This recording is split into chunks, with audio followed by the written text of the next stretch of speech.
মন্দিরে প্রচণ্ড ভিড় হবে, তাই আমি একটু তাড়াতাড়ি 9টার মতন বাজে আমি স্নান করে রান্নাটা করে নিয়েছিলাম, রেডি হয়ে গেছি। এবার আমি যাচ্ছি মন্দিরে গিয়ে দেখাচ্ছি মাকে কীরকম লাগছে শাড়িটা পরে আর কীরকমভাবে আমার পুজোটা হয়েছে।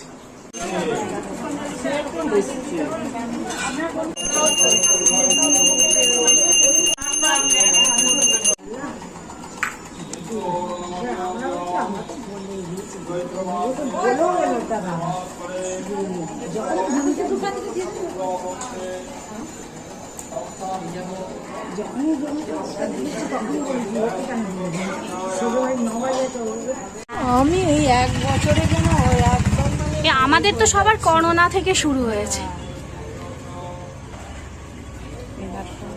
মানে শিব ঠাকুরের পুজো করা হলো।